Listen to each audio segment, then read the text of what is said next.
of that dream will never live in reality.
Yo, what's up guys, and welcome to this ESEA Grand Final between Big5 Esports and Goliath Gaming. There's a hefty $2,250 on the line here, so quite a lot for these gents to be playing for. I'm joined by Extremes. How you doing, brother? Am I joined by Extremes? I don't have Extremes muted, so...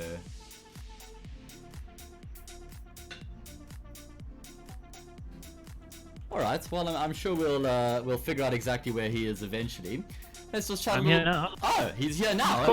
You caught me by surprise. I got to go get my coffee from the machine, bro. Oh man, you know, it's just like good perfect timing. timing. I'm so sorry, bro. I mean, trust these guys to be slightly late, so I mean, you got some time to sort all those things out. Anyway, I was just finding out how you're doing. Pretty good. I mean, all things considered. I guess as gamers, the nice thing is we like staying at home generally, so it's actually been a pretty pleasant week. Yeah, I mean, for some people, including myself, not much has changed. I mean, particularly me, because I study through correspondence, do all my casting remotely, play games online, write my articles remotely, so like, it's still fairly normal living for me. I could imagine for a lot of people it's quite a difficult thing, you know, not being able to go out nearly as regularly or do nearly as much. Yeah, I think it's quite a lifestyle change for a lot of people. So, you know, I expect it's going to be tough, but, you know, we still got a few weeks to go. And in the meantime, the great thing about esports is you can do it from home. Yeah. I mean, online results, of course, the eternal question, how legit are they? Sure. Well, right now in esports, they're the only results, Yep. so I guess they are. Yeah, I mean, online CS is better than no CS. That's an easy one. So here we are, grand final of ESEA, Big5 and Goliath Gaming, definitely the two hottest teams in South Africa. Maybe ATK deserves to be a mention there as well.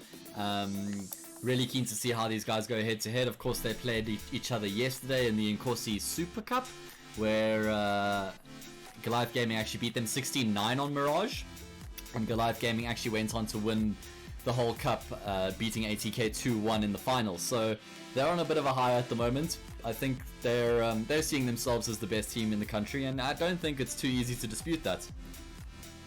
Yeah, I don't think one could really dispute it at this point. They've got the firepower, that's for sure. They've now got an in-game leader, which is something they've lacked a lot of times in the past, excepting when, of course, they had Detrony, who was, I guess, a sub, but he played a gazillion tournaments, so it didn't feel like it.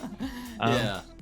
You know, I think it's a weird transitional phase that we see at the beginning of every year, usually in South African CSGO, where the lineups have a lot of shuffle, you know, a lot of changes in the rosters, the lineup shuffle around, and things are still settling. And I think this one was more disrupted than usual just because of that Asia Minor, where they were trying to get, you know, two South African teams that's in Goliath and ATK over there. Because, I mean, there was an energy team that went bye-bye because of, you know, the changes to get that ATK team together. The same happened with the 5. You know, and that does tend to have a pretty detrimental effect on the continuity within the scene, because, you know, we have teams now that are a little bit more fragmented than they were before. But of course, it's a lofty goal, so it's a good reason to do that. But, you know, it just means that, of course, it takes a while until the lineups settle, because, you know, it's going to take some time until we see the best version of all of these lineups. Yeah. Goliath, thankfully for them, I think they've come upon that straight away. Yeah, I couldn't agree more. It feels like nearly every single roster's in limbo at the moment in South Africa. It's like one of those transition stages, right? You look at like the likes of Lionheart as well, a newly formed team trying to find their way, find their style, find how they're going to be fitting into the South African CS and at what sort of level they're going to be competing. I mean, of course, they have the potential to be at the top. So keen to see how that team progresses. But yeah, I think that's an important point that you mentioned, and unfortunately we're losing some CS because of COVID-19, which means we're not going to be able to see immediately how those rosters are going to be playing out in the near future. But not all is lost. Of course, we still have VS going. We still have these Nkosi Super Cups, which are going to be repeating week in and week out, which is great. I mean, you and I hopefully going to be a part of some of that soon as well. Yeah, that's going to be a lot of fun, I think. That whole cup is in essence just for qualification to the Mzansi Super League. That's part of the whole, or is it Mzansi League? I don't know. I say Super League because I think of the cricket, you know. Yeah, naturally. which is a very similar name, Mzansi. Yeah, exactly. They got the U in there though. yeah, I got it in there. So, you know, that's all about the Nkosi Cup's about qualifying for that. So we'll see quite a bit of that in the coming months. That officially I think starts in July, so it's still a ways away, but it's a whole R1 million tournament, including PUBG and a couple other games. So I think there's cool opportunities for the guys, even with things like, for instance, the LAN at Rush obviously not happening because we don't want anybody to get sick, Yeah. and that's the whole entirety of everything is cancelled pretty much everywhere in the world. So it just means that everything will be online for a while, and when we do eventually get to LAN, whenever that may be, hopefully by then the lineup's a little bit more settled. So I think it's a. I don't want to say it's a good thing. I hesitate to say that because there's nothing good about the situation in the world right now. But traditionally, what we'll see is that first LAN or two in the year will still be where the teams are trying to settle. But this year, by the time there is a LAN, it's going to be we're going to have a pretty good idea of what teams can get in the online results. 100%. So it looks like we've got all 10 players in the server finally. We should be underway shortly. Nuke is the first map here. We're going to figure out exactly whose choice this was. Interesting, we've seen Nuke a couple times over the course of the ECA matches that we've been casting. It's contrary to what we normally see in South African CS. Generally, Nuke is a map that teams stray away from. Here we're actually seeing it being picked in the first phase. So, yeah, interesting times. We saw Goliath beat Omnius on this map quite convincingly. So we know they have what it takes. Yeah, they got the chops here for sure, and obviously that result from yesterday in Corsi Cup that tells us a fair bit about what this lineup might be like. And of course, Big5, I don't think officially exists anymore, does it?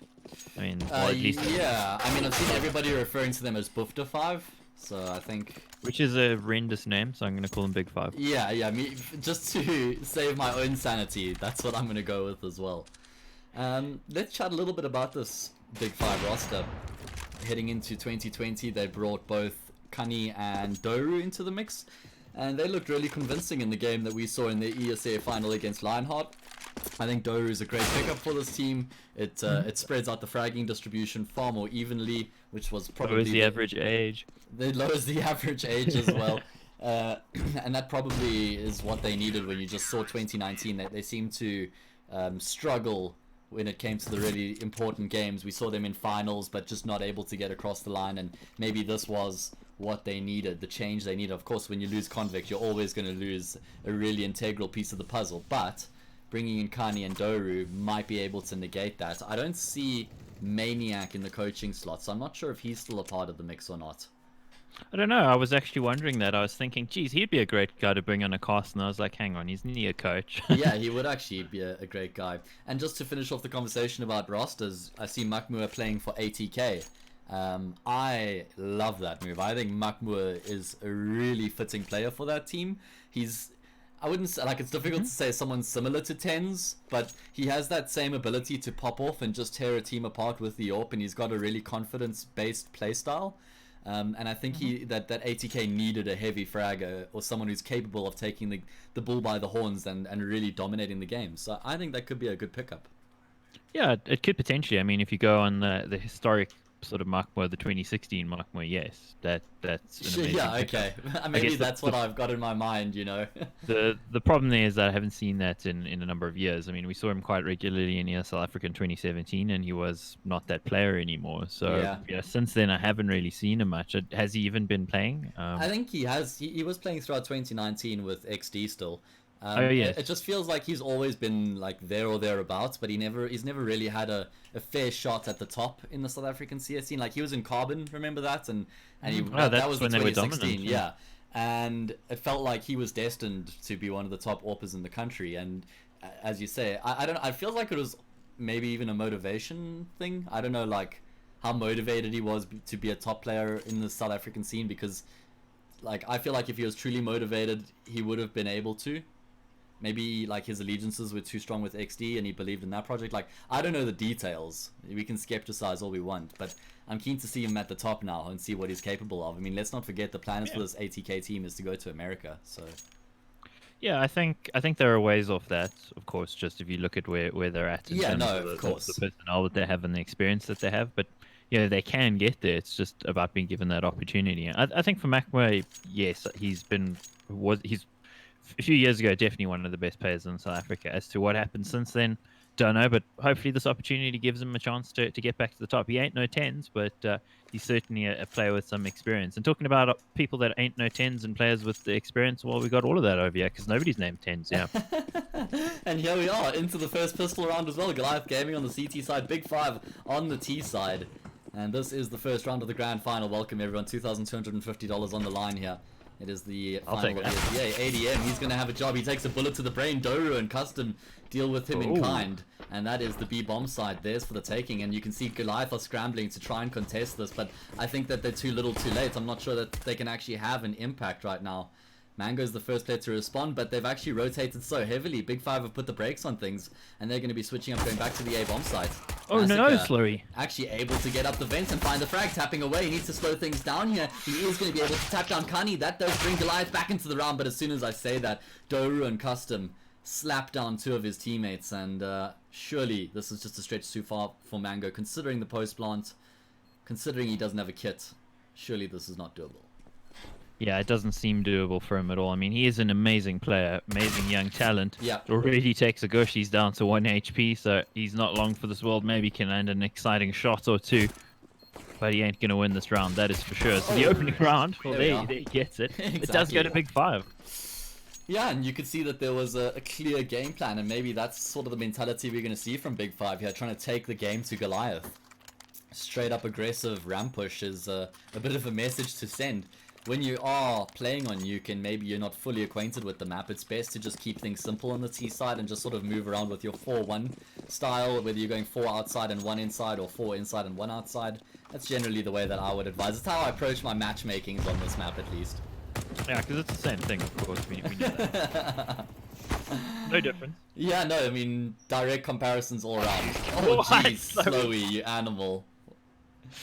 Oh, he was waiting for that as well. Yeah. That was something yesterday in Corsi Cup that was a feature of the game, was that Slowy wasn't. Basically, he didn't have as much impact as he usually has. It's a rare thing that he doesn't have a good performance. So playing too much Warzone. Maybe. So let's see. The man pull out a big loves Warzone as well, by the way. Us COD, you must see, Mike, us COD fanatics are, we feel... Well, the timing could work. Yeah, Mango with the Desert Eagle missing his shot, but us Too COD many fanatics targets. are just flipping our nuts at the moment. This game's too good. Flipping your nut, is that a new sort of young people's term for masturbation, man? We could make I mean, it is one that if what you people like. are doing? It's not where I was going with everybody's it. stuck inside. I mean, I'm too old for sex, so, you know. Damn, bro. Is that what already, like, the cap? What are you, like, 30? 64. Oh, Jesus, okay.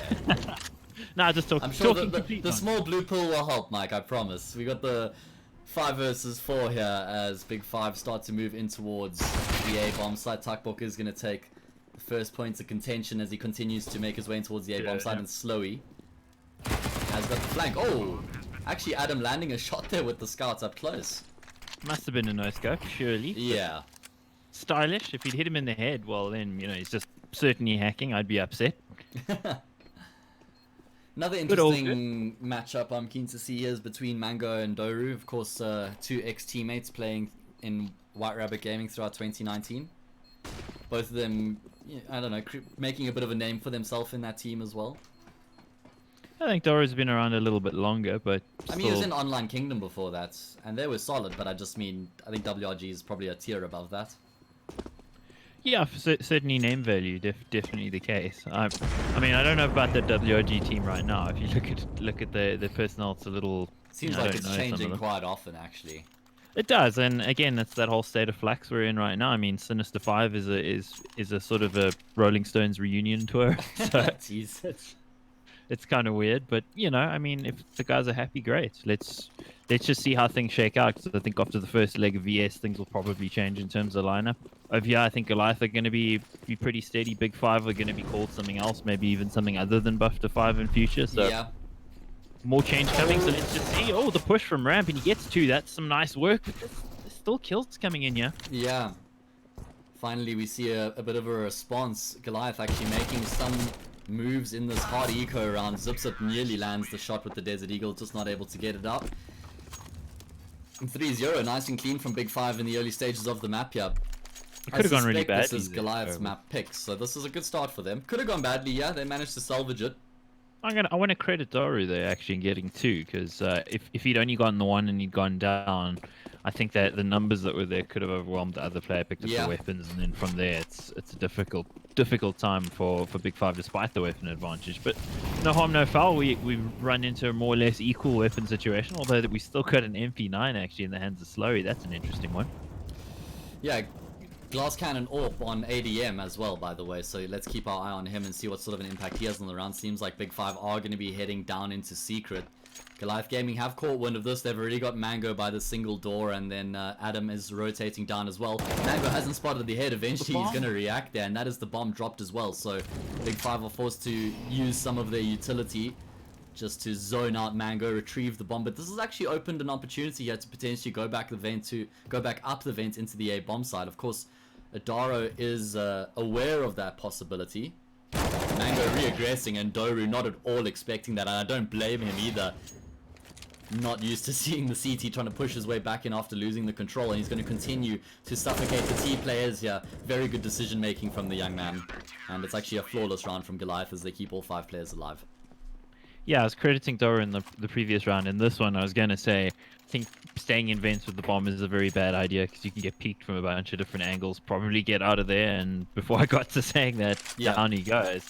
It's just a very compromising situation. The bomb goes down there, it's super easy for the CTs to look after it, and from their Big5 just fall apart, because they really got nowhere to go. And that sends a bit of a message now to Big5 that Goliath are going to be certainly defending secrets, and they can't just walk 4 players down there and take control of the B bomb site. They're going to have to try a little bit harder than that.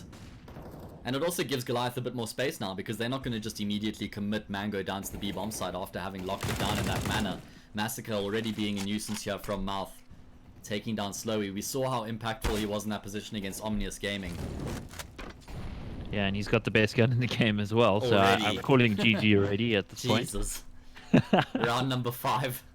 Yep, round number 5 when they're losing. Yeah. This is some real analysis. You won't hear this on any other card. So Big5 just feeling around at the moment. They still have some decent amount of time to work with. Some utility to their name as well. Goliath actually don't have as much. They've bled most of theirs just trying to keep Big5 at bay. Only one flash and one smoke remaining, and Kani's going to be catching Mango off guard, trying to come back up the vent there, caught in between 2 places. ADM at least able to find the frag to keep tabs on this A bomb site, but it's Big5 who are taking control right now. Zipsup has got the opportunity. Yeah, he's got the opportunity to shut this down right now. He does take down Dory immediately, and he commits to the spray down, even though he's completely blinded. He nearly finds Custom as well. Tuckbook is going to try and trade him out, which he does successfully. Now can refocus his attention. Both of these remaining CTs are going to be coming from Mouth, and there's a smoke to assist their cause. Adam with the AWP and Massacre with that Krieg we were talking about a bit earlier. The bomb has been ticking, however they've got that kit, giving him a bit of extra time to work with as they start to make their way forward. Oh, Tuckbook has a perfect angle to work with, doesn't land the initial shots, but he's done enough as he secures the frag, and ADM is just going to back off to save his AWP. Yeah, good choice from ADM, and Big5 somehow pulled that one out of the fire, and I'm going to credit that to Kenny. That kill there towards Squeaky Door made a big difference to the round. That's just sowed the seeds of discord, shall we say. And I'm not talking about the app, I'm talking about the word. Yeah, I'm not sure why Mango was actually contemplating going down the vent there, or if he had been down the whole time. I didn't actually catch that. We saw that Massacre had taken down Slowy at the start of the round, and then he probably would have noticed nobody else went down to Secret, so maybe a bit unnecessary. Anyway, still have weapons here to work with. Do Goliath Gaming, rifles across the board, AWP for ADM. Well, Kenny's going to try to vent dive, but he gets caught. Good timing from Madara. Yeah, just getting in there. I mean, it is so difficult when a T player gets down there at the start of the round, down the vent. It is just a nightmare. Opens so many doors for the T side. Yeah, and that door firmly shut there. So Big5 still in the lead here and chasing the round at the moment. Massacre changing his position and catching off Slowy there. You could see Slowy's trying to figure out where's Massacre. Massacre says here. Not only that, it seems like Slowy's just trying to make some plays at the moment. See if he can find a frag perhaps and sow some discord in the CTs. But my word, look at that. yeah, I know. It's just the first. Pull thing the that came to trigger, mind. please, Tuck. Oh jeez, he's hacking, bro. He's got his crosshair on the guy through the wall. He's obviously cheating. You see the aim twitch there? I mean, Yeah, I mean, can we get a YouTube video made, please? all through Massacre. the smoke. Yeah, actually getting himself back into the bomb site, and he destroys Doru with a crisp first bullet accuracy. Adara also doing his job in the bomb site. And Massacre's going to mop up 4-2 here. Goliath gets straight back to winning ways after losing the previous round, and they keep 4 players alive. That means they're going to be able to buy up regardless of what happens in this round. Smartly paid by Young Mass there. I mean, he's really been a terror since we've seen this new version of Goliath the Nuke. Really does know how to play that mouth position very well. And I think you were alluding to Slowy there, trying to make plays. That's kind of always his thing. I think if you can kind of cut off Slowy's supply of kills, it's a lot harder for Big5 to actually get rolling, because they do. It is almost like that sort of scenario of what you'd see from Vitality, where you have one player just who gets the majority of the frags on CT and the others sort of chipping in. On T side, of course, I mean, you know, Big5 in the previous season, they struggled a little bit at times. It was all about those big CT sides with the help of Slowy. So, through the box, I think that was. Massacre changing up his position now. Once again, he's going to be able to shut down both of the players outside. Yeah, I'm keen to see how Goliath actually go about shutting Slowy down. It's one thing making that the game plan, and it's another thing executing altogether. Not having any trouble closing out this round, and again keeping 5 players alive. So the economy is starting to boom now for Goliath, unlike South Africa. Unlike the world. Unlike the world, actually, probably. Tough stuff, yeah. Highest exchange rate in the history of the country at the moment now. That's why I'm glad that I work in import, you know. Man, the one South African benefiting from all of this. Whoever like gets paid be a fast round. Wow, look at that accuracy of the smoke from Slowy. I am hella impressed. And they're just going to rush straight down ramp and try and catch Zips up off the They got him. It's going to be easy. As soon as he connects on those first few bullets, it's too difficult for the CT to readjust. And now Goliath Gaming need to get down towards the B bomb site, but Big5 are all over the show. Mango's been able to get behind the silo. Can he cause any damage in the position? He's going to be able to take down Kani, and he finds Doru as well. Keeps himself alive, which is going to be buying so much space and time for his teammates. Adaro capitalizing as he finds a frag as well, and the Big5 players are just falling apart at the seams. After they get the bomb plant, they aren't able to find another frag. Well, that's all on Mango. They're actually playing around the fringes of the smoke, catching them off completely. They didn't seem to consider that he would have been there that fast. Yeah. But, you know, Mango, pretty fast. Not as fast as destroyed his brother, but pretty fast nonetheless. Man, you've got it in for Mango. That's just fun. It's fun. I like having fun. Double ops, that's you like pretty supporting fun. the underdog? Sorry, just to finish off the point. Okay, double ops here for Goliath Gaming. Not something that we see too often on Nuke CT side, or Nuke at all. Yeah, exactly. That's where I was going to go with that, actually. Nice shot at him. So Zip's using it towards ramp, and he's actually getting aggressive. He's going to miss the shot. That means Custom might have an opportunity here. Good trigger discipline from Zip just to make sure he waits until Custom fully exposes himself.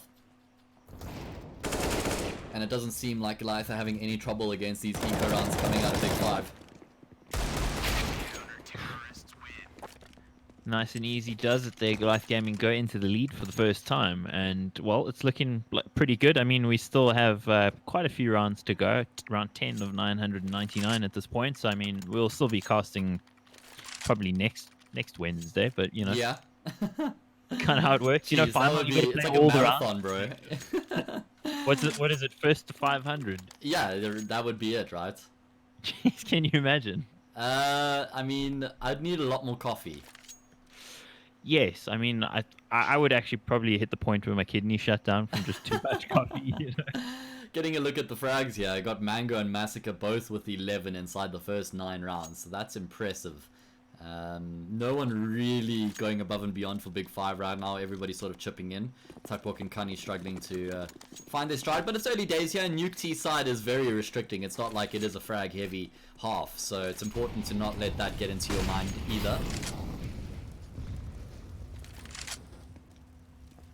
Massacre again, preparing to terrorize the opposition here outside. Tuckwalk and Slowy, the men tasked with crossing and going into the smoke. What is that timing? and taken a huge amount of damage. Has Tuckbook still going to be able to get across at least. So are his teammates, which means that It's got to be a missed call, Matt. yeah, Maybe in the smoke. maybe it's a timing play and Slowy expected it to pop as he pushed out. Not sure. Nice flash. Enjoy that one from Custom.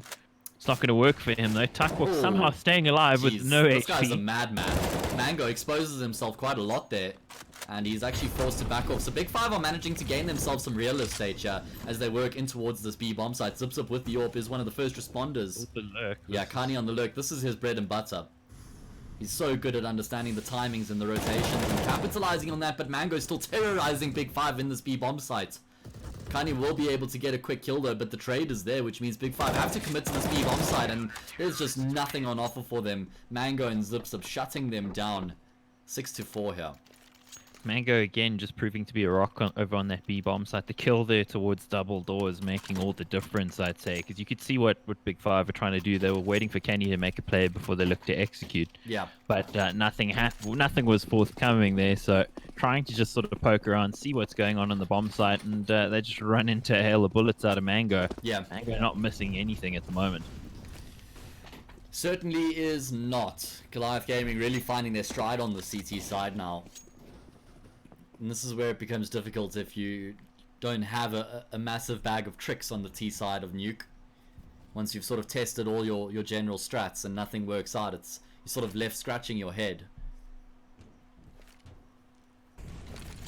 Yeah, it is a little tough when things, you're sort of throwing your playbook at it and your playbook doesn't really work, you know. I mean, you need a heavier playbook then, right? Yeah, but I mean, it's also one of those maps where it's not like a bunch of things you can just default to.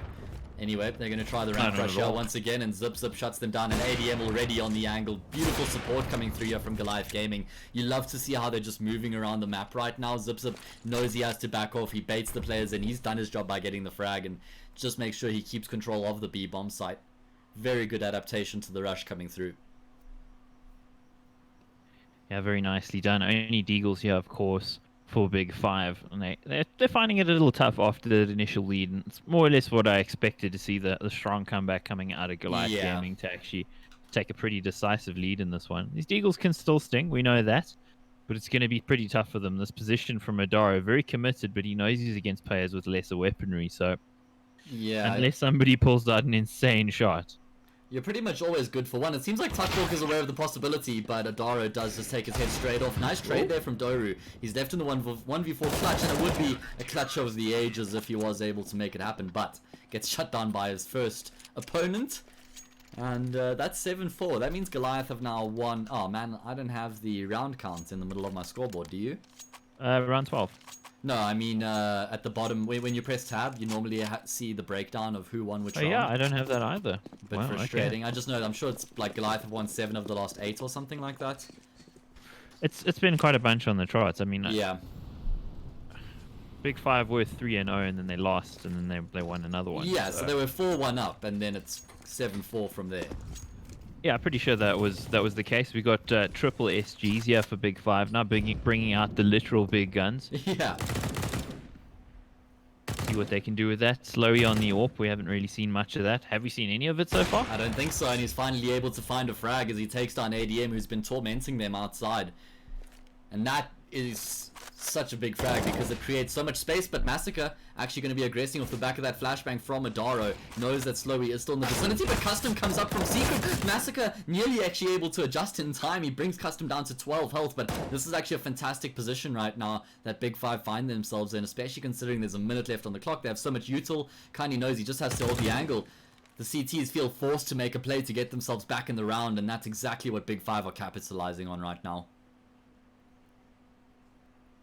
Nicely done from them, and finally in an advantageous position despite all the pounding that they've been taking so far. Yeah, so, I love this patience coming out of Big5 after just finding these picks around the map. They know that Goliath has to be proactive and they have to try push. They've found 4 frags before they've even made their way into the bomb site. Finally, they make the call to execute, and they walk into a vacant A bomb site. That is a beautiful round, and that's all born off the pick that Slowy finds outside, because all of a sudden Massacre has to start focusing outside. He gets taken down by Custom. Adara feels like he has to make a play, and it just all unravels from there.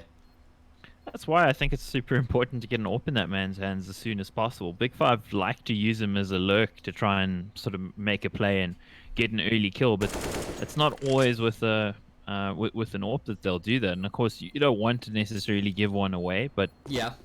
considering he's the guy who's getting the majority of opening picks for this Oh team. no. Sorry he to goes interrupt down you. Actually, as we mentioned, Okay, that no harm Connie, in foul there. yeah. Gets one. But it is sort of one of those things where I just, it's kind of what I was crying out for last year when we were doing Eve Tech Champions League. Is just set him up a little bit better on T side, you know, just sending him off on his own to go make a play when you could be flashing for him or supporting him or baiting for him. Yeah. You know, I mean, if the guy's going to get 30 kills, you may as well help him. Listen, it might actually be a thing of Aaron also, or rather Slowy also, feeling more comfortable playing by himself, you know? It might not only be that his team's not helping him, but that could be his preferred way of going about his business. See him here with the AWP once again, getting aggressive, trying to find fights. 7-5 here, and Big 5 have actually managed to do a decent job on this T side as it is. If they could find another round or two, that would be phenomenal. And ADM he's got this position on lockdown. He read Slowy like a book. Very short book. Like a picture book. A picture book, you know. Only a good 20 seconds into the round and already he's down. So, I mean, talking him up, all alone outside, goes down. Easy advantage here for Goliath Gaming.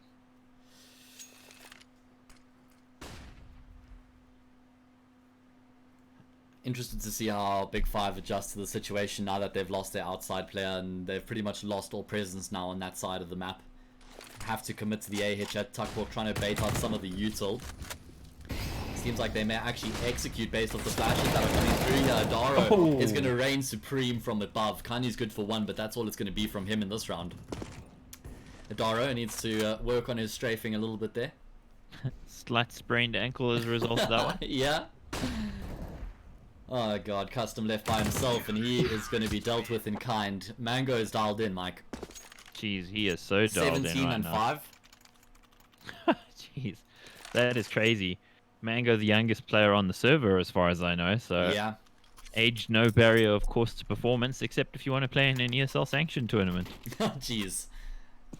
I mean, maybe it is on the upper side of things when you start hitting that 40-year-old mark. Maybe it becomes a bit of a barrier.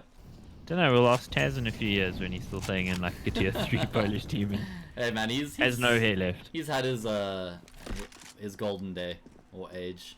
Anyway, back into the game. Again. Yeah, Mango just shutting Kanye down before the smoke pops. He's just being so aggressive.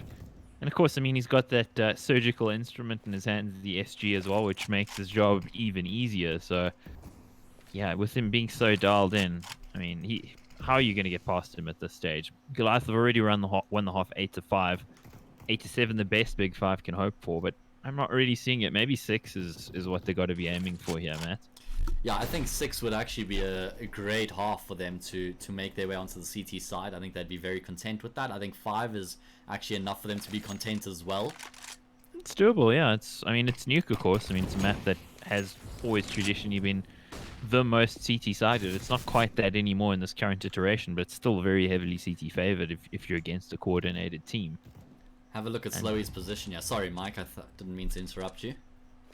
Yeah, all good. I mean, I was just going to say Goliath are a very coordinated team on this map, so yeah. You'd expect them to take the tenure. But Slowy, as you said, he does get that pick, and Doro's surely going to get this one. Gets him through the edge then. Oh, some huge damage being dealt here towards the ADM. He's held at bay for now, and they're going to get this plant. It's a 3v3 at this point, but actually the post plant looking okay. It just depends on the timing of a zip, and it's not there. Yeah. Does a decent amount of damage to Tuckball, but he is still alive and kicking, so it's a 2 versus 3 retake here for Goliath Gaming. They're definitely going to be going for it. Of course, they've got all the money in the world right now. That Molly's going to be blocking off both the players, and it does a decent amount of damage to Mango. Feels like Big 5 are fully aware that the remaining 2 CTs are both going to be coming from Mouth, and in fact, they're just going to save. They know they have absolutely no chance of getting it back into the bomb site. Mango wants his Krieg, so that's enough for him to commit to the save. Big 5, they get that coveted 6th round that you were mentioning, and maybe even potential for a 7th. Yeah, this is actually a really good reversal in the round. I did not expect that one to go their way, just considering that early advantage from Goliath. It looked like they had the setup. But no, Big 5 defying expectations. I kind of expected after what I saw yesterday that Big 5 might actually get a little bit rolled here by Goliath Gaming, but despite these two massive performances out of Mango and Massacre, Big 5 still within touching distance, and nobody really popping off for them either. It's based on their team play at this stage. Yeah, exactly, which is that's how you want it to be, right? That's like the most sustainable game. That's pretty much how you win T-side New, because everybody has to chip in. Oh my word. Mango not afraid of taking any fights right now. He's just peeking into that angle so regularly. I'd almost have said, Slowey, just go post there, man. Wait for him. Yeah. I don't think And that would be ADM's got this one. Oh, jeez. He's been a menace for them outside, constantly just holding an angle. And Tuckbook is going to look to get aggressive here, and he's actually able to take down a Daro. You can see that was just, oh, nice from Slowey to find a frag as well. And all of a sudden, the round's actually opened up for Big5 from a 5 versus 3 down to a 3 versus 3. Plenty of time left on the clock. They can actually reconsider their options here. Slowey is going to be getting flanked out here by Mango, who's coming up through Secret. So I don't think that's an option he'll be considering. Well, it depends on the timing here, but I think Mango's got the godlike timing yet again. Slowey actually does turn in time, but of course that AWP takes it an extra second for it just to get through there, and a ton of damage being done. How does Tuckbook stay alive on the 7 HP now? Pretty much no HP, and he still gets a kill. Yeah, that's absolutely insane. ADM. Oh! He misses the point blank shot. He is going to find the follow-up, and Mango is going to take down Tuckbook.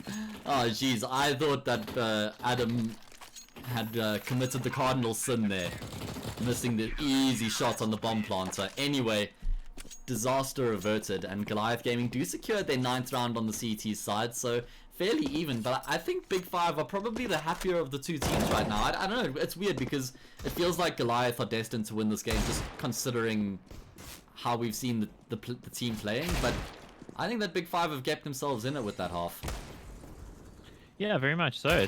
It's still a game that we have on our hands here, as opposed to something that's looking a bit one-sided on the first map, and it did look like it might go there. Again, just with the way Mango and earlier on Massacre were playing, you'd think this should have been kind of the classic nuke sort of 12-3 kind of half, but no, Big5 somehow make it work. They're still in this one, and they're on the favored side. Yeah, if they take the pistol around, they're actually in a really good position. Yeah, if Big5 can secure the pistol round here, that would change the dynamic of the game very quickly, actually.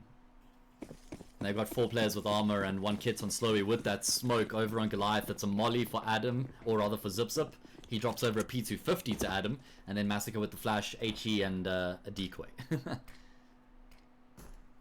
Got a little bit of equipment to throw at them, of course. Yeah, seems like it's just going to be the straight up a fake. Oh, I don't know about that. I mean, a molly's such an expensive thing to actually buy, but they are going to actually use it over towards A and get themselves down the vents here. Oh, very slow from them. Oh. This is actually very clever from Goliath, and ADM's actually able to take down Slowey, which means the kit's now on the deck, and he absolutely obliterates Kani as well. Tuckbook has to be the player to salvage the situation right now. He lands the first, but he can't find the follow-up. And with that, Goliath Gaming are going to secure the B-bomb site. Seems like Big5 are moving into positions to try and make this retake a reality. But with that frag, I think Zip has secured the round for his team. Doru is still hanging around. He knows where one of the players is, but he doesn't realize that all of that player's teammates are converging on him. So Goliath Gaming secure the pistol round. That's a great start for them. Mango now on 21. This is jeez, quite 16 rounds. Yeah, I mean he's double anybody on Big5 right now. Just imagine if Destroyed were here, what he'd be on. Jeez, you have a 30 bomb by now, Mike. Yep. 6-10. Big5 don't have the ideal start, but Goliath Gaming very much do, and that puts them in such a good spot here to get a little bit of space between themselves and Big5 before that buy comes in. And when the buy does come in, assuming that they do buy a 3rd round, it's not going to be the greatest. In fact, they're not going to buy a 3rd round, actually. Custom and Slowly fully investing. Yeah. Looks like maybe there was a bit of a communication lapse there, because it looked like it was just the 2 of them. Because they paused, so you think they had plenty of time to flesh that one out. I don't mind the force buy on the CT side of Nuke, however, because you can actually make the pistols and armor work in the close quarters if you can try and put yourself in those particular positions. So let's see how they go about their business here. Of course, Goliath are going to be tentative in their approach, naturally, knowing that they have the superior buy. Or on this angle could work for him, but this is a bit more default out of Big 5 than I would have liked to see, considering what you were just saying about the force buy. Yeah. Normally when you force buy, you want to try and make something happen, right? They do have 2 players towards secret, so maybe that's their linchpin for the round. But Goliath aren't going anywhere near that part of the map right now, and you can see that Zip is watching outside. He's all the way at the back right now, waiting for a push to come through. So Goliath are giving away nothing at this moment. I hear they're giving away hoodies on Twitter. Hit them up. Oh, alright, well there we go. No, I don't know, they're not. Damn, April Fools, right? Yeah, exactly. Okay, so Goliath are going to keep it simple as they start to make their way towards the A. Bomb side, but Kani flashes himself through the smoke. He's going to be able to find one. No, okay. Team damage. Team damage was done, which did aid that kill. Doru playing on the edge of the smoke is going to land a great shot onto Mango. He can't find the follow-up, however. He has kept his team in the hunt here. Zip and Adaro, though, between the 2 of them, find a quick 3 kills, and that does certainly bring the round back into Goliath's favor. Now they know where Slowy is as well, and it's going to be an easy tap for Adaro to close off the round. Mango was or rather Massacre was probably licking his chops there. He hasn't actually done too much from the early stages. Do you remember him and Mango were on 11 kills at the same time? Now he's on 12 and Mango's on 22. Yeah, he's been on 12 for a good while, so yeah, that round was a little frustrating to watch actually, because Dory, just that one kill that he got with the Deagle put Big5 in the position that they could win the post plant. You know, it was 3v3, but his teammates just pushing through the smoke there one by one. Yeah.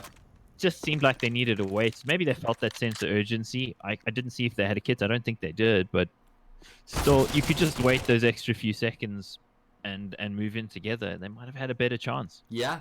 Maybe, you know, trying to capitalize on the chaos of Doru finding that 1D, feeling compelled to push immediately and see if they can get a kill there as well. But I agree, you know, put the brakes on things once you've got it down to the 3v3, reassess the situation, and figure out the approach.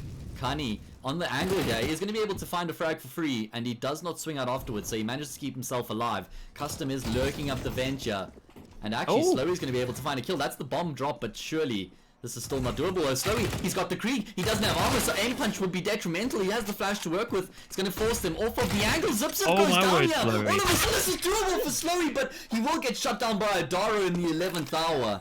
Oh my god, I thought he was destined to win that.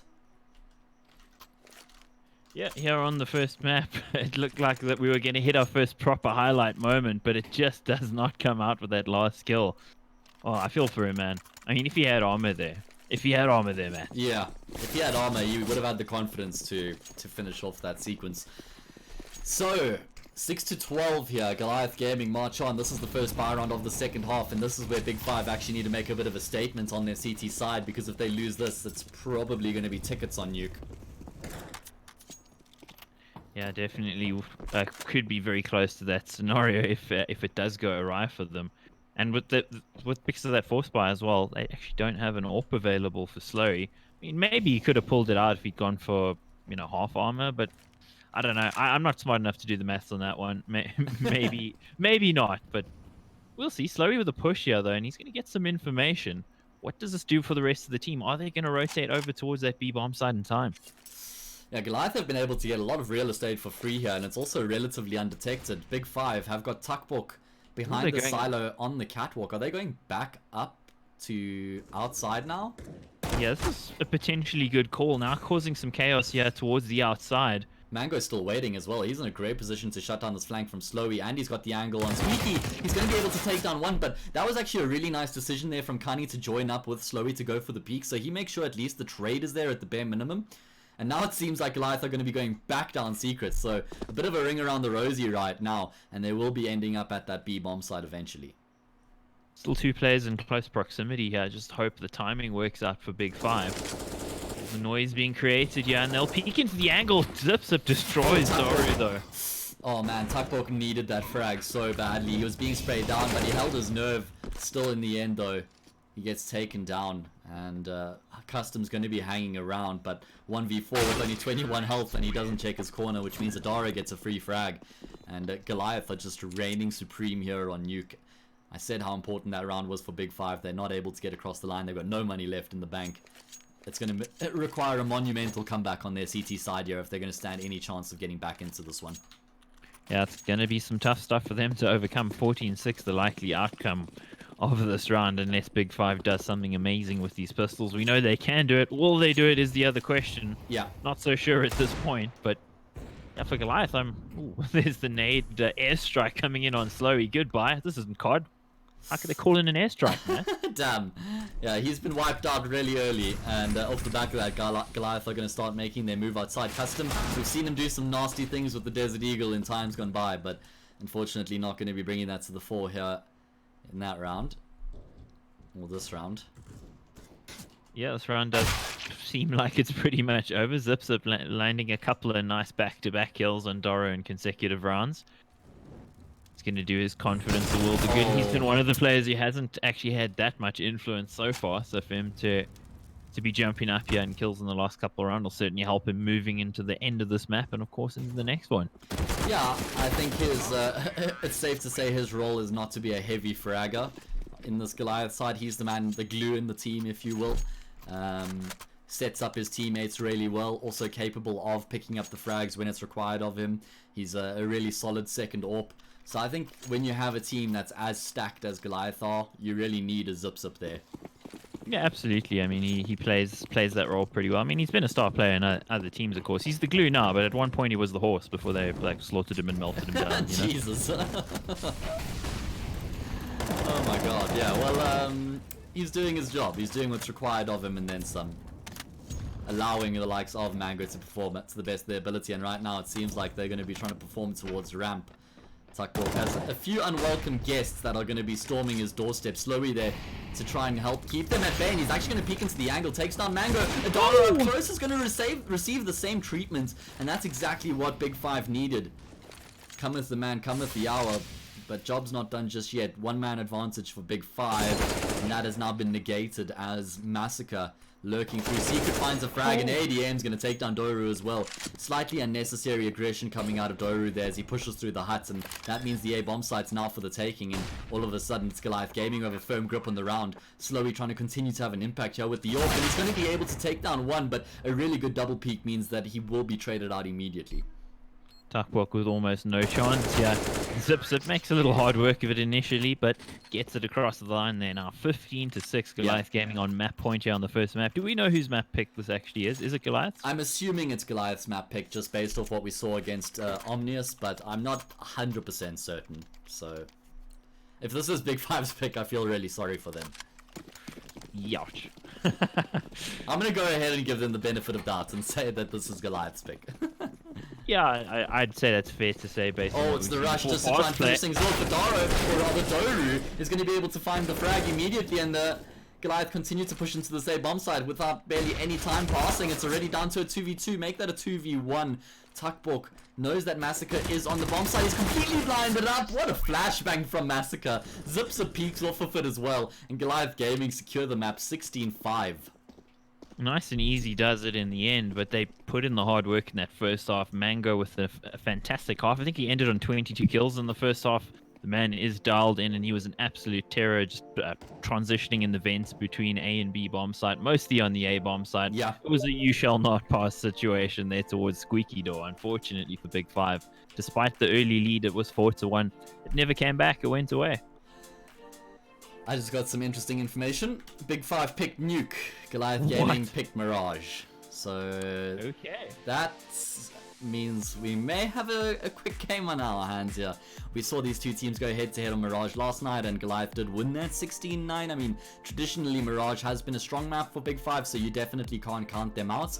And if you're keen to see how that one goes down, then make sure you stick around. This is the ESEA Grand Final. Winner of this final takes home $1,500, which is quite a lot when you consider the states of the economy right now. I think it's like 17 rand to the dollar or something like that, 16 rand to the dollar. So 18 is it 18? So it's a hefty exchange rate. So I mean that's a decent amount of money, all things considered.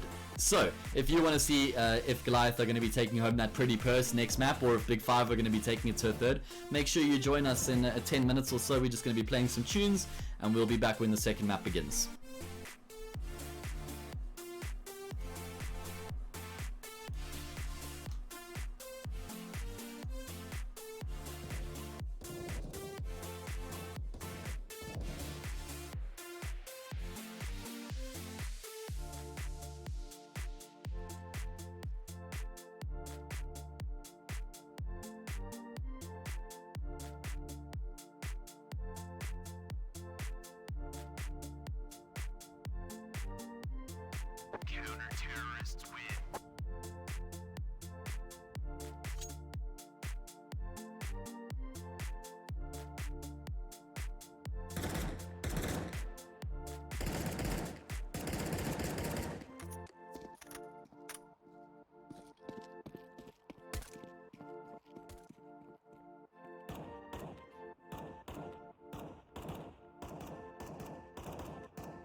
Counter-terrorists win.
And we're back with the second map of this EACA Grand Final between Big5 Esports and Goliath Gaming. Goliath definitely with the momentum behind them after winning Nuke 16-5. They are on their map pick here as well. On the T side, 4 players towards middle. I'm joined by Extremes. As per the usual, what do you make of this one, Mike? Think Big5 have what it takes? And he makes all of it. After seeing that, maybe slightly more confidence, although he goes back for a little bit more, and ADM's also going to be taking down Slowy, so all of a sudden all that hard work has been completely diminished. A little bit greedy there after getting those 2 kills. I mean, that could have been decisive to winning the round. They just needed to stay alive from that point. But Big5, yeah, still in a decent position.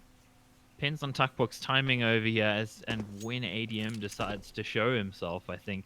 Dora here about to receive a guest named Massacre. Will he reject him? He's going to try. Oh, he's able to land a shot, bringing Massacre down to 24, but Massacre's still contesting. This has obviously become a way more popular position once they introduced that bench in middle, allowing you to self-boost into the sniper's area. Oh, Jesus, ADM. Too calm, too clean. He may receive the treatment here from Tuckbox, who's tapping away with the P2K, invoking his inner nothing. Doesn't really work, actually. I mean, if you don't know who nothing is, that just sounds absurd. Yeah, it's like inner nothing. What the hell? Anyway, what the hell applies to Zip Zip as well? He could get the final kill, yeah, and Massacre mugs him. Robbed in the night.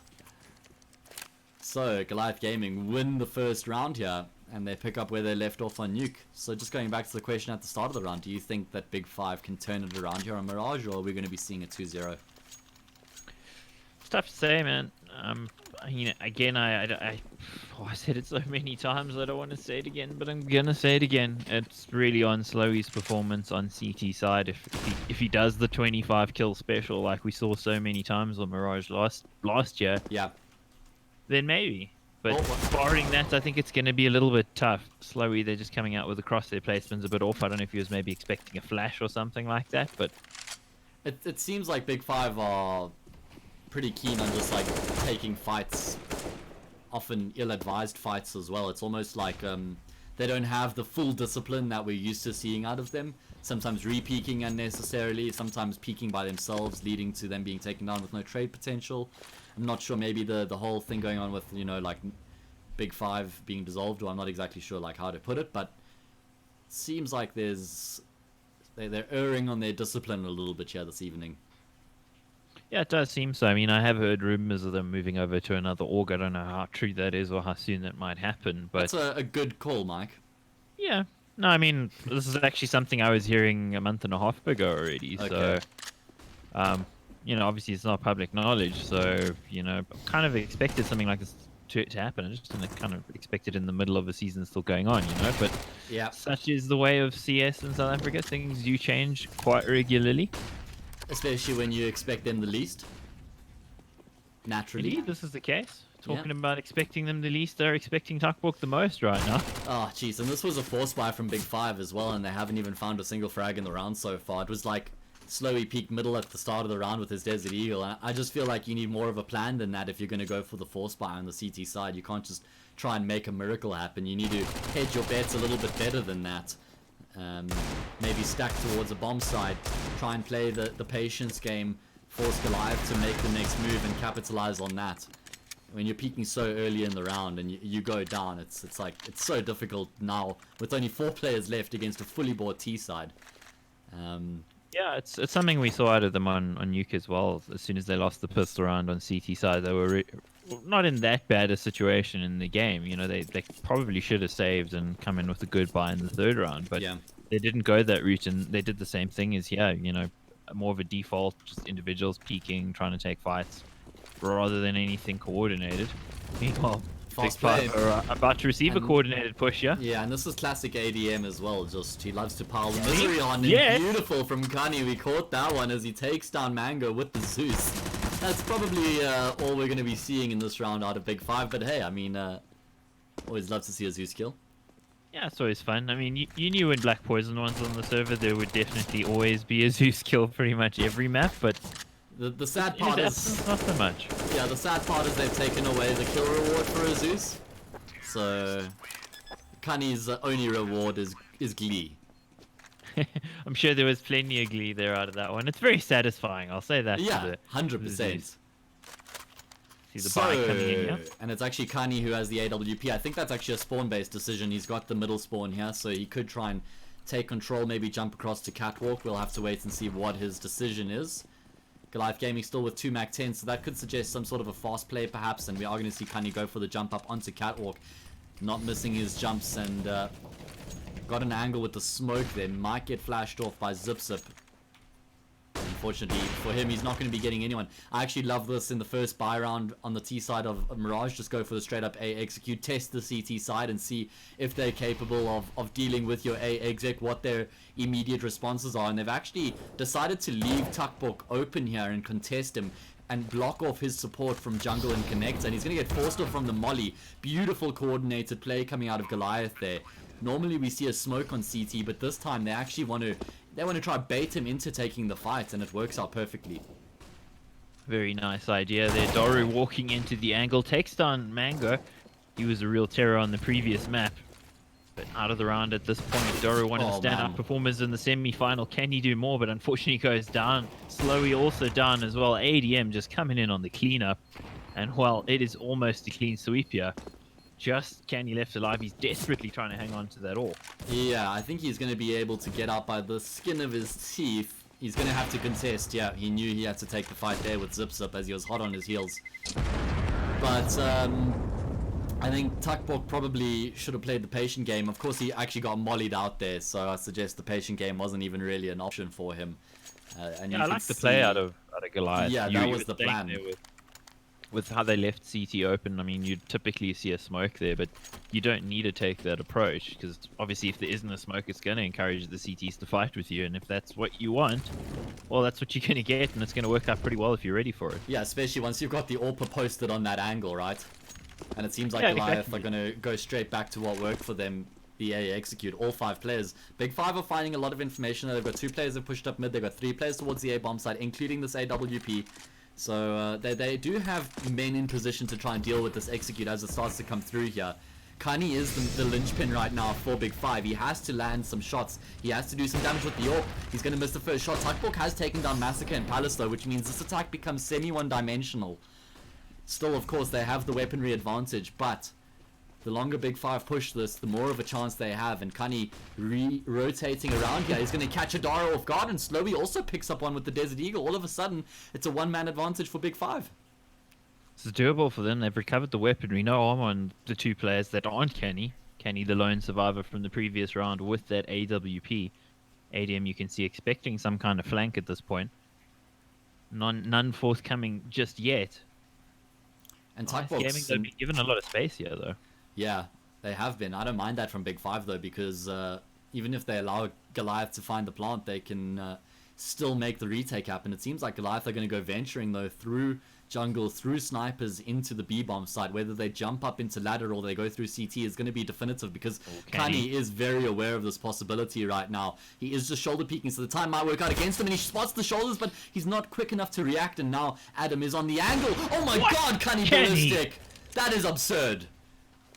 Jeez, that is ballistic from Ballistic. The bomb will go down, zips up on the angle, knows he has to go for a fight here. It's sort of even the score, but he's not going to expect Slurry. Yeah. And he goes down. That's a round for Big5 off the back. Oh, a little bit of BM there. Make sure that he's filled with the lead. He'll set off a metal detector at the airport. Jeez. Double AWP salvage by Big5 as well, so that's going to be a big investment into their economy heading into the next round. And Big5, they get themselves on the board through an eco.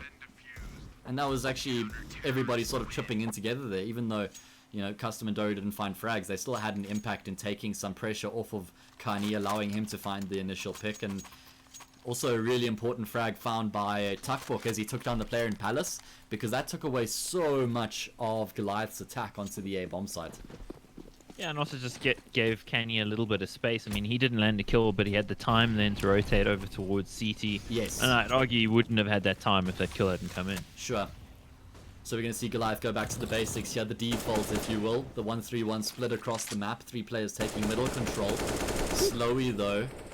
He may get caught out here. Yeah, Mango way further forward than Slowy anticipated. So that's one of the AWPs now on the deck. One of the major weapons, and I don't just mean the gun, the player as well, out of it for Big5. They're going to have to get some work done with the rest of the players. Goliath Gaming certainly have got control over the series so far. So yeah. Big5 can't really allow Goliath to have too much of a lead here, or they're going to start to run away with it. Slight presence from Massacre towards the T ramp just to keep the Big5 players glued on that side of the map, and they're probably licking their lips after they see that flash come through. But Custom's going to be frantically calling for some support as they now execute onto the B bomb site. We've seen him be the gatekeeper here before, but it's not going to be the case once again as ADM shuts him down. And with that taking control of the B bomb site, we're probably going to see Big5 backing off to save, but Mango is going to be the thorn in their side right now as he lurks through middle. All 3 of the players are going to be heard right now. He should actually be doubling back towards the A bomb site, because they may actually take him down now that he's decided to take this angle, although he will catch Kani. And now he's got the players trapped in, and he's going to be calling this to his teammates. That's exactly where they are. I don't know if Goliath should necessarily go for this, considering I think their they money definitely should be going for this. Considering they're going to be 5-1 up, they're going to have enough money to buy in the next round regardless. Those 2 rifles could be the turning point for Big5 in the next round. They don't seem very interested in it, though. Yeah, man. no, they're not at all. I'm just saying, if I was the IGL, or if I was in a position to make the call, I definitely would have been going for the chase there. Anyway, they go for the conservative approach. They keep all 5 players alive as a result. So that's, you know, they were always definitely going to benefit from that play. It was the low risk, lower reward play.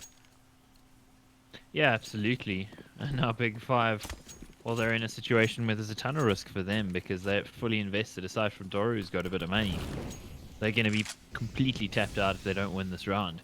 They've got the double AWP up again. Didn't work for them in the previous round. Slowly got aggressive and he got caught off. Yeah, a lot of mid control again being afforded, and Slowly taking a ton of damage there. Oh. Yeah, he's still actually going to be able to find the kill. Mango also trying to find a frag. Perfect flashbang coming through from ADM. Mango pushing through the smoke. He is being an absolute nightmare for Big5 right now. And now they're isolating Tuckbork on this A bomb site. And he's just got so many angles to contend with right now. He's just literally doing 360s, Mike. He's spinning. Yeah. Oh, Massacre now poking his head out there. Mango, he didn't spot the first player, but he does take down Tuckbork nonetheless. I thought he'd seen the arm towards CT. Yeah, me too. Of course, in the heat of the moment. Yeah. Still, Goliath going to be taking control of the say bomb site with a plethora of utility to work with. And Mango off the back of another flashbang is going to find another frag. This time it's Zipsup who supplies the goods. Whew. Custom going to re-engage and he will take down Mango finally, but the damage has been done 5-1 and even Custom's going to get blocked in here, so he has to commit to the retake. got the AWP, so he's going to try and get out, but I just don't see a world in which he saves this weapon. It's going to be tough. Again, Goliath actually just pulling up the handbrake and waiting rather than attempting to hunt him.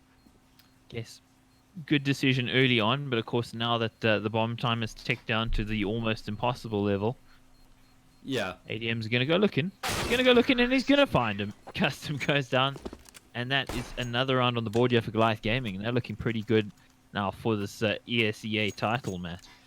Yeah, I think they're certainly going to be feeling themselves as favorites from this point. This is their map pick as well. Are they going to be feeling themselves?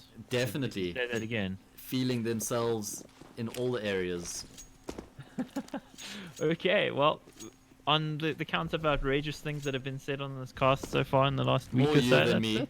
Yeah, it's definitely been more me, but you know, I aim to be provocative. So. We need to balance each other out though, so it's good. There we go. I like it, Matt.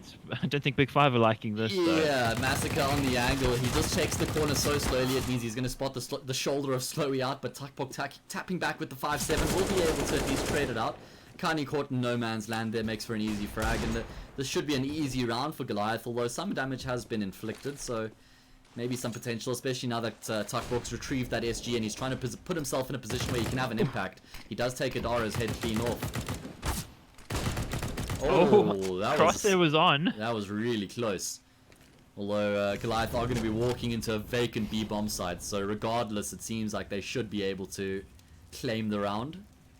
I like the fact that you use the word regardless and don't say irregardless like a complete idiot. You know, Yeah, a lot of people do that. Literally has no meaning at all. Yes. Yeah, it's one of my favorite ones. It's the same as like over-exaggerate. Yes. That's another one. That's kind of besides the point of what exaggerate means. Yeah, exactly. Okay, so this is English 101 with Extremes and Hayes. Or is that Hayes and Extremes? Who's made madder by incorrect use of English? Jeez. That's whose name goes first. Yeah, fair enough. You know what else is another one is everybody thinks it should be you and I, but there's actually multiple cases where you and me is the correct terminology or phrase. Yeah, that is true. I mean, it's you and I is correct in the majority of times, Yes. but it's not always. You know, I before E except after C, kind of like Yeah. that sort of. So it's basically when you're speaking in the singular form, if you use me, then that's when you continue to use you and me. You don't change it to I. That's how I remember it, at least. Anyway, The question is, guys, have you learned something on this cast? I mean, aside from the fact that hopefully- Goliath likes to take himself. I was gonna say hopefully feel they've this. learned something CS related. We Not- would hope so, but if not, you know, Then English you, lesson. yeah, one- exactly. Irregardless, you're gonna take something away from this cast. Irregardless. Okay, so it's do or die pretty much for Big5 at this point. 7-1. I see some Brazilians twitching in chat. Just kidding, we don't have any Brazilians in chat, thankfully. There's probably a few people who've had a Brazilian at some point. Oh, Jesus, Mike. For those who Oh. know. Oh Mango. my word, no. Wow, how does he get both of those kills? And Massacre's gonna lurk out of Palace here as well. He catches Tuckpok off guard. Ah, I hate that. I'm so sorry, Tuckpok. You deserved better. He was watching Palace the whole time, and as he just checks over towards ramp, that's when Massacre walks out. But I mean, CSGO, CS timing, right? That happens all the time on the timing. It's Yeah. bad. It's very bad for Big5 right now. 2v4. This is Mango's their buy low. round. Ah, It's not going to matter though. I mean, unless Kenny pulls off something outrageous. Yeah, slowly pushing up, but Mango's going to be on the angle, and he's just continuing to terrorize them. 11 and 5. I mean, he got, what, 26 kills in the previous map? So yeah, 26 was the number. 22 in the first half alone. 8-1, yeah, Goliath Gaming, they are steamrolling this at the moment. And Bufter Large 5, unfortunately, in trouble. What does BAFTA even mean? I don't know, you know, I mean, if it was BAFTA, I'd go like, okay, British Movie Award, we got that, but I Yeah. don't know. Somebody tell me, what does BAFTA mean? I don't know. Anyway, welcome the man. See, oh, nearly threw my mic on the floor, but I didn't. Anyway, as I was saying, hello, Hi. Sean. So, Desert Eagles once again across the board here for Big5. Not much has been working out for them so far on the CT side. Oh my word, that adjustment from ADM.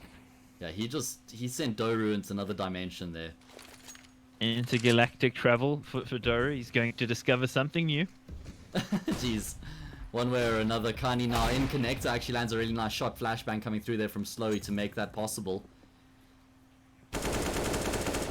Again, But this still, just seems to be the story of all of these upgraded pistol force by kind of runs we've seen out of Big 5. The all one by one walking into the crosshairs. yeah, I think that's a fair point, hey Mike. Hasn't been much of a game plan in these eco rounds, and they're really important because in these sort of situations you need to be finding 2 or 3 frags just to keep your opponent's economy in check. Because if they're just consistently keeping 4 or 5 players alive in every single anti-eco round, their economy is going to spiral out of control, and you can see there's already 5 digits on ADM, so they're nearly in a position where they can buy for the rest of the half regardless of what happens, and not far from it at least. Yeah, that seems to be that trend that we saw yesterday in the Corsi Cup. Goliath Gaming versus Big 5 didn't go well for Big 5 at all. And I mean, it just seems to be... 16-9 sounds better than what we're seeing at the moment.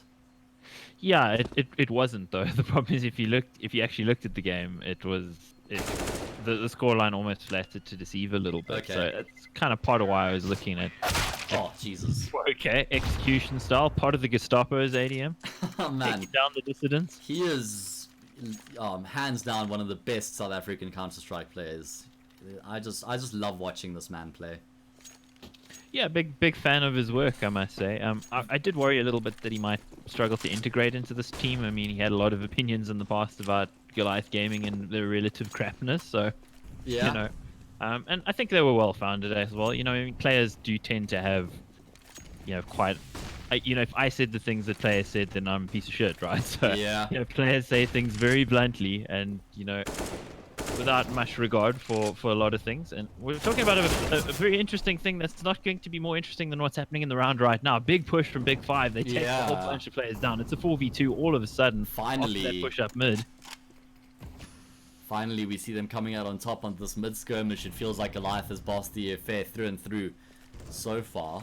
We actually see a bit of a reprieve as Massacre does take down Tuckhawk, and he's going to continue to take fights here. And that actually creates a lot of space for Zip to try and maneuver, and Massacre... Oh, he's doing it all. He has actually drawn this straight back into a 2 versus 2 and made it very realistic all of a sudden, because both of the CTs are now focusing towards the A bomb sites, and Zip is just casually making his way up the catwalk towards the B bomb site.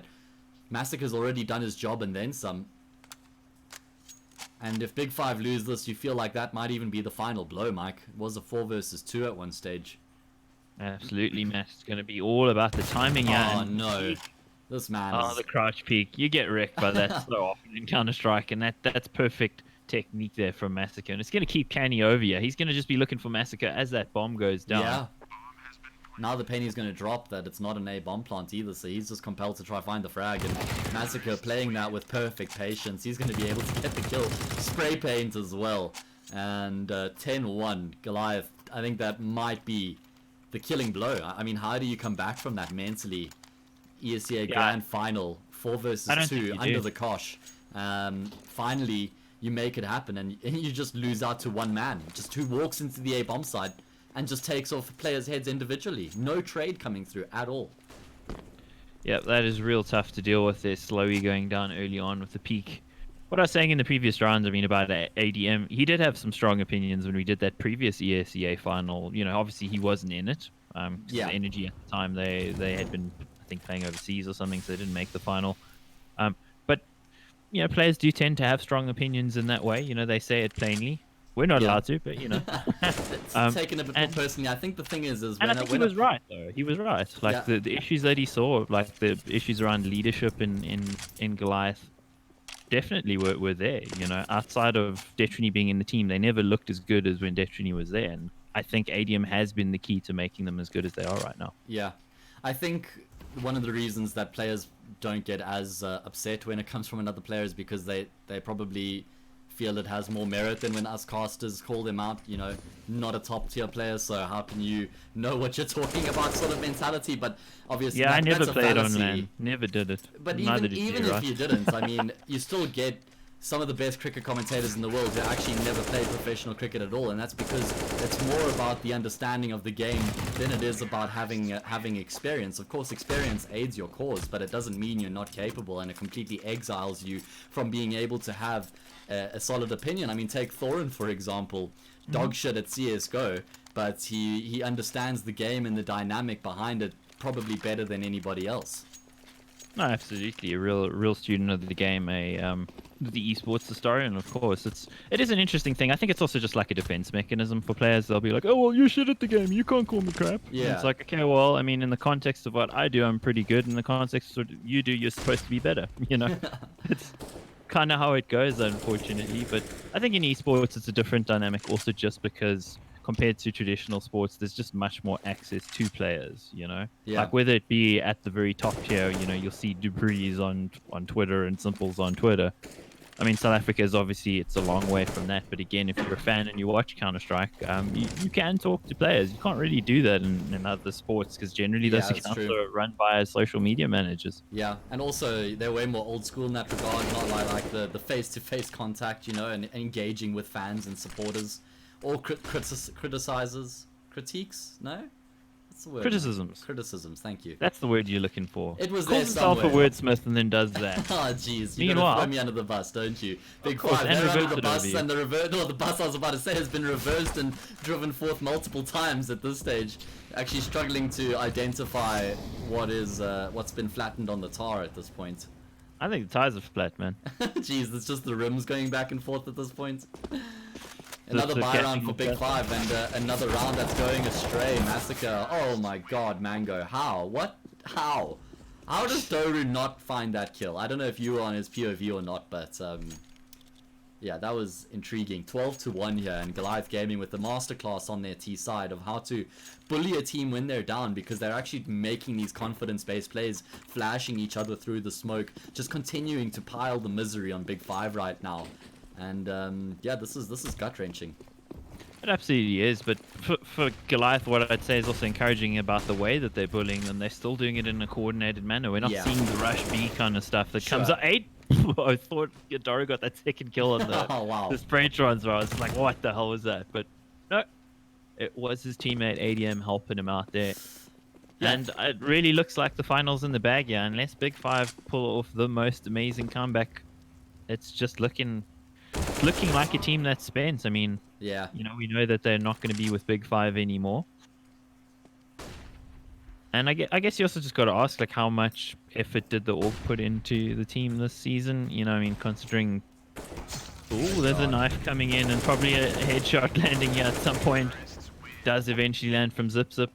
I think going back to the point you were making earlier is a very valid one, that it's calculated aggression and calculated bullying coming out of Goliath right now, which is bossing the affair. Like you said, it's not just brainless rushing to up T ramp into the A bomb site and taking heads off. There's a plan behind their approach right now. Even though it's a very aggressive one, there is still a guideline, a blueprint which they're adhering to, and that's why it's being so successful and so sustainable. This time we are going to see the brainless push into the A bomb site, and why not? When you're ahead 13-1, you can make these sorts of plays. Kani is going to be the first point of contention. He's good for one, but that's all it's going to be as Goliath Gaming just take command of this A bomb site. We're going to be seeing Goru good for one as he doubles up, taking down Zip Zip as well. Finally, a bit of a defense coming through here. Still 2v2, and it is Goliath who have control. So we're just taking a few speculative pot shots through the smoke there, hoping to catch someone on the cross, but it does not happen as we see the bomb come in. On the ground, it is numbers punched in. It is ticking down. Let's see what these CTs can do on the retake. Doru's on the angle, and oh, he actually unscopes and then decides to go check out CT, and that's going to give Doru a free kill. It leaves it into a 1v2 for Massacre, but we've seen him do much more against far more players.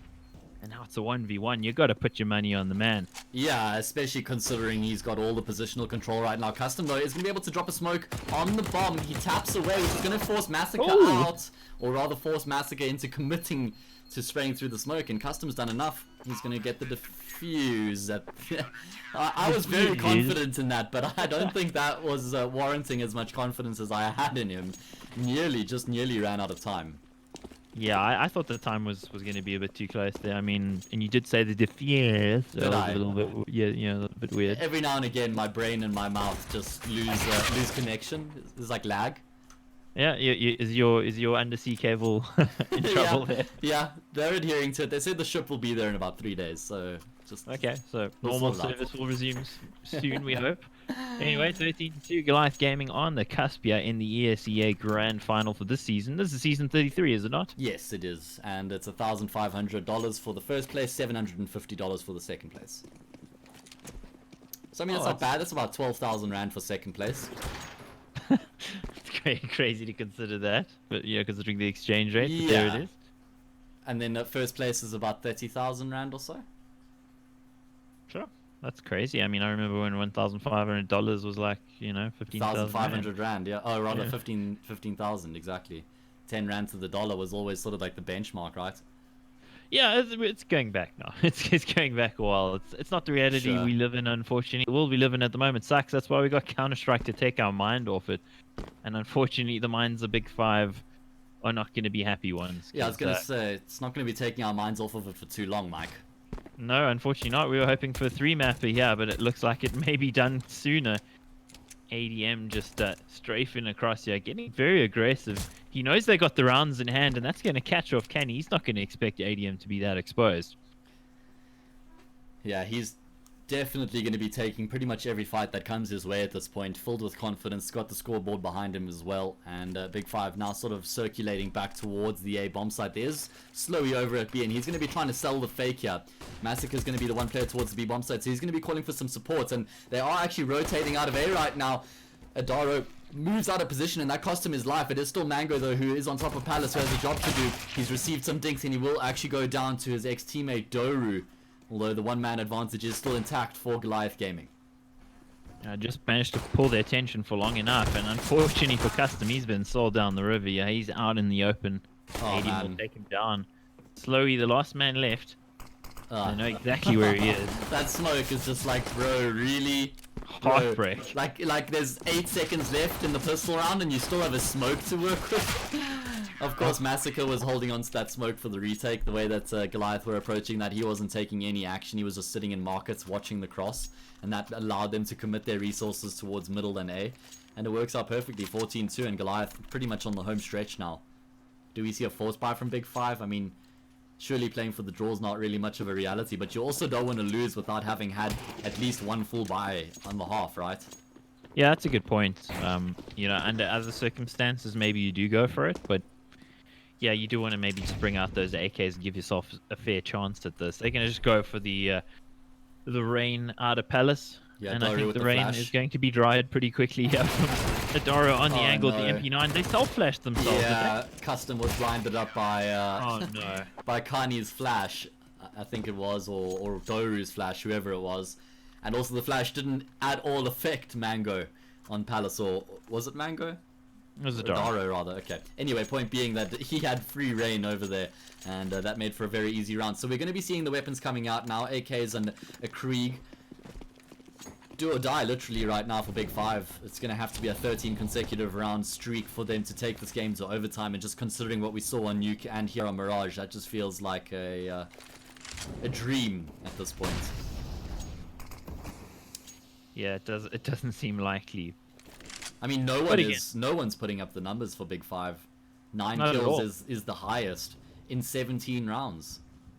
Yeah, that's true. And on the other side, a very even fragging performance across everyone from Goliath. I mean, it was pretty much the massacre in the first half and Mango for both halves on Nuke on the other side. But here, it's just been everyone chipping in, everyone having an impact, having those individual rounds. Just nothing Big 5 have done has actually worked for them. And Yeah. Flash comes in, gives a free kill to ADM there. Dora with a reply at least, so it brings us to a 4v4. Don't know how good that is for them just yet, because they still aren't really on the bomb site. My question is, have they spotted out Mango? Oh, nice quick double kill there. Opposite sides of the map, and that means Big 5 have a massive advantage. Surely they're not going to be spilling this opportunity. Mango finally going to take a fight, and he is forced to do so. He will find Doru, and he's keeping Kani at bay here. It seems like Big 5 are going to be persisting with the B-bomb side. Zipzip's going to take down Slowy, which means Big 5 now know where the final player is, but still, that doesn't change their course of action here. This means that Zipzip is going to have a fighting chance, but Kani just splits his head in two. Yeah, 2 is better than 1. I mean, in most cases, unless it's an STD. In that case, it was. I mean, there was 2 of them. There was 1 of him. I don't know what you're talking about. Well, I mean, I'd rather have 1 STD than 2 STDs. Yes, depending on which the 1 is and the other 2 is. I mean, if you got a choice. Mike, I don't think there's any world in which you accept the second one, regardless of what the first is. Anyway, Goliath Gaming still have enough money to muster up a buy here. They've got the AWP, couple of rifles, SMG. Not the best buy, but it's decent enough. It'll get them going. Big 5 win a round, and they keep That's themselves in the hunt. On the angle ADM, but geez, the SG, the power of that gun. Yeah, I mean, bit of a joke at this point. It's perfectly balanced, Matt. Stop with your nonsense. If you call like a 10-ton Tessie on a seesaw balance, Mike, then sure. If not, then yeah, we don't speak the same language. It's actually a ridiculous gun, and I mean, it's been the same for a very long time. It's just obviously in more recent times, players have figured out just how good it is. But it does need some kind of change. Meanwhile, nothing changing. Yeah, Dara coming in with the flank yet again, gets himself the bomb. He'll get traded off at least. So that's not really the round breaking moment that we would have thought it might be.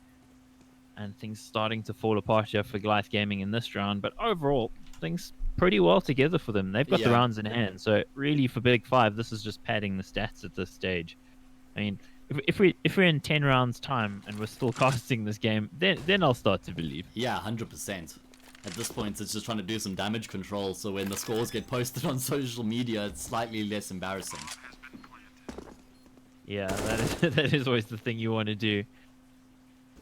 Yeah, Mango, he can still cause a significant amount of damage. That's pretty much what he's been doing all night, damaging everything on the side of Big 5. Yeah, it looks like he's going to go for the save. Kani coming around the corner, yeah, and that means they know exactly where he is now. Oh, weapon switches before the flashbang comes out. He's a dead man walking. A dead man go walking. Oh, he's lying down now, man. Man go to the grave. Jeez. There's a lot of potential for horrible puns on that one. Yeah, there really are. I like what you pointed out though. The kill distribution for Goliath Gaming is sexy right now. Only what's it, 3 kills that separates the whole team. Looking good. There's only 2 players in double digits on deaths. Yeah, and there's only 2 players in double digits on Big 5. Does not make for pretty reading on Big 5's side. They'll get this round surely. Goliath again with a completely different approach to what we saw out of Big 5. Again, a whole bunch of players sticking together, getting aggressive together. Yeah, again, that's what I like to see. Look at that. Changing things up in your eco round and trying to make a play happen, not just pushing one by one individually, seeing if you can make the miracle a reality. And actually, Mango finds a kill on Kani, so all of a sudden it's a 2 versus 2, Mike. Both of these players have rifles. There's a Molotov to work with. There's no kit, but there is some sort of glimmer at the end of the tunnel, and that means Doru goes down, leaving Custom in the 1 versus 2 all by his lonesome. They don't know where he is, and like I said, without the kit, time is of the essence right now. They are going to be mollying towards CT, which limits Custom's space. He's going to take down Mango, and he's going to back off after that, securing the round. Oh. Without a kit. Earlier. Yeah. Massacre also pulls the trigger, which means that Custom knows he's not on the defuse, and he will be able to secure the frag as well. Pick up the Krieg on his departure, and keep Big 5 alive. Not pretty, but they're alive. Again, that just shows you the difference between Big 5's approach to ecos or pistol runs. Pistol ecos, whatever. Sure. Forces.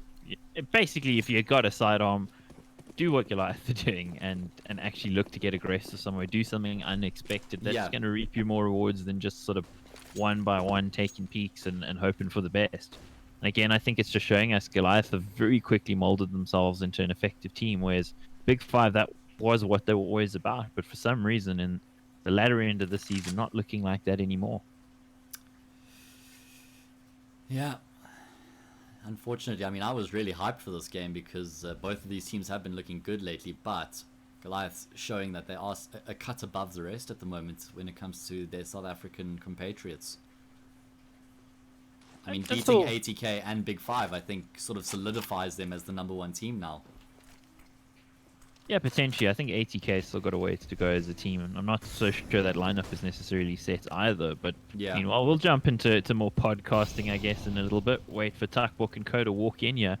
There's 3 players waiting for them. This could be quite the trap that Big5 are walking into. Oh, that molly just a bit deep means Adaro is unaffected. He's going to continue to spray. He just spots the player through the gap, and he has done all the damage in the world right now. 1 versus 5, and it seems like finally Goliath Gaming have put the final nail in the coffin, although that nail was there a while ago. Now it's just received the final hit from the hammer. Kani's going to get taken down by Mango, and Goliath Gaming are your ESEA season 33 champions. They secure the $1,500 prize pool, and as I said, secure themselves at the top of the South African scene, as we had suggested they probably were at the start of this broadcast. Congratulations to them as they grabbed the first title of the year and actually set themselves up really nicely. Yeah, very much so. We got a bunch of action coming up, of course. There's VS Gaming, there's the Nodwin Gaming competitions, the Nkosi Cup, and the Mzansi League coming up a little bit later as well. And I know there's qualifiers for the medal state rush thing. Obviously, Yeah. there's no rush, so I'm assuming there's going to be something else. Yeah, you would assume that they're probably going to make some sort of an online tournament, perhaps. Maybe we can be positive and we get on top of this whole COVID-19 shenanigans and we actually are able to have some lands later in the year. That would be optimistic. Probably not likely, but optimistic, and we'll have to wait and see. But yeah, thanks for joining us, guys. It was really fun casting that match. Really looking I forward enjoyed to saying crazy things. That was fun. Yeah, I mean, we had to make this entertaining somehow. Yeah, exactly. That's the thing, you know. Upgrade your service medal is what we're getting from Triton in chat, man. Upgrade our service? Your service medal. Oh. I'm a hipster. I don't upgrade. Oh, I did it. Okay, you're not a hipster anymore. Not a hipster anymore. Thank you. Was that bothering you, Charles? Just seeing the upgrade there, which I hadn't done yet. Oh god, that's Very hilarious. good. I just want to podcast for a second here, Mike, and I want to go back to something you were saying about how you thought ADM may not transition too well into the team based off of what he had said previously. I think that could be on the money, but I think he has the right attitude to lead a team that has the likes of Adaro, Massacre. You know, those are very very confident, even borderline arrogant players sometimes. That's part of their play style, to get in the faces of their opponents and show their dominance, assert their dominance. And you need a leader who's got the balls to control players like that. And it needs to be someone that those players are going to look up to and adhere to. And I feel like ADM has that will and that power to keep them under wraps. Yeah, I think so. And he would also learn from some other very good in-game leaders in its time as well. He's played with Zero Chance. He's played with Black Poison. I mean, Black Poison was more or less his mentor for Sure. the early part of his career. So I think he's aware of how he needs to go about it. And he's definitely a strong personality. And I imagine early on there was probably a little bit of fighting and that sort of thing. But you got to get your star players under control. And I think he has. And part of it is that he's also got the skill to back that up as well.